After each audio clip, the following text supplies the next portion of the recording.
Well, hello, and we're now in chapter 18 in John's Gospel. So we are getting towards the end, and we're reaching the climax of it, which is the trial, the crucifixion, the resurrection of Jesus Christ, which is what everything has been leading up to. So we'll do verses 1 to 11. This is more narrative rather than the sort of theological stuff being in the previous chapters, a few chapters. So we will go to a slightly faster pace. So reading 1 to 11 from the ESV. When Jesus had spoken these words, he went out with his disciples across the Kidron Valley, where there was a garden which he and his disciples entered.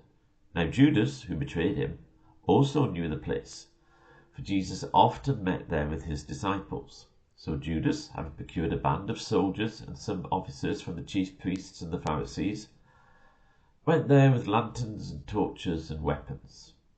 Then Jesus, knowing all that would happen to him, came forward and said to them, "Whom do you seek?" They answered him, "Jesus of Nazareth." Jesus said to them, "I am he." Judas, who betrayed him, was standing with them. When Jesus said to them, "I am he," they drew back and fell to the ground. So he asked them again, "Whom do you seek?" And they said, "Jesus of Nazareth." Jesus answered, "I told you that I am he. So if you seek me, let these men go." This was to fulfill the words that he had spoken earlier. "Of those whom you gave me, I have lost not one." And Simon Peter, having a sword, drew it and struck the high priest's servant, and cut off his right ear.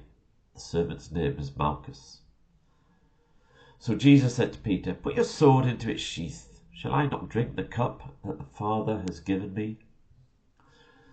So, obviously, all four Gospels devote a significant amount of time to these events, but there are differences between them all. They focus on different aspects.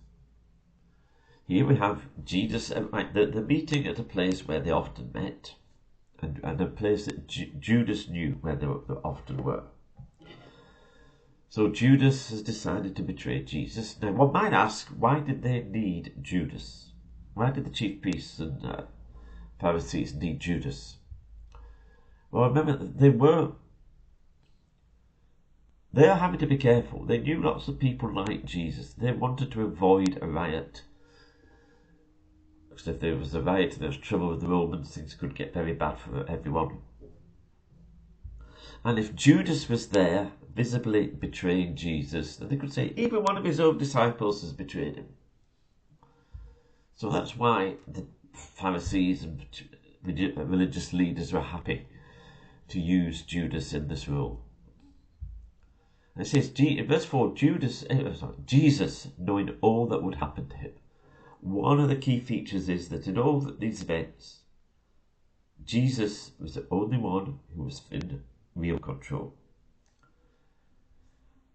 The religious leaders weren't, Pilate and the Romans weren't, the disciples certainly weren't, but Jesus was. And they ask him, "Whom do you seek?" Or he asked them, "Whom do you seek?" Jesus of Nazareth, they say. Jesus says, "I am he." Now that could possibly be taken as a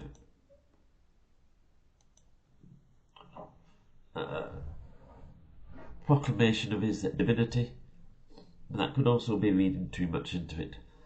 Anyway, when they said that, the soldiers all fell back. So it says they all fell to the ground. So we asked them again, "Who do you say? Who do you seek?" They get the same question, same answer, same questions. Jesus says, "Let these men go," i.e. let his disciples go.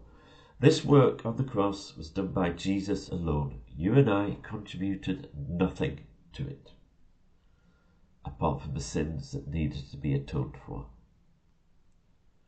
The sins which nailed him to the cross. That's what the point that's brought out here. Then we get Simon Peter acting in a typical fashion.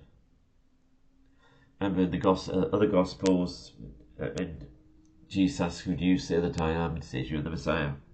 Then Jesus tells them it's going to suffer, going to be handed over to men. And Simon Peter says, "No, Lord, no, Lord." Jesus has to say to him, "Get behind me, Satan." Here again, Peter is trying to stop Jesus going to the cross. And Jesus says, "It isn't having any of it. Put your sword away. This is the reason I have come." Now, none of the other Gospels mention Peter doing this. Now, why was that? Well, if we accept that John's Gospel was written much later than the others, Peter would be dead by this point. And perhaps the reason the others don't mention it, one, certainly not wanting to bring any glory to Peter, also wanted to make absolutely clear that the sword has nothing to do with the gospel, no part to play in the gospel.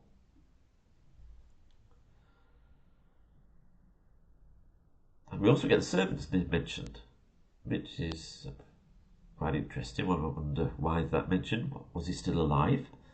Had he become a Christian? Those thoughts are just pure speculation. It's just interesting that the servant's name is mentioned here. But anyway, Jesus has now been arrested, and we'll continue in the next video.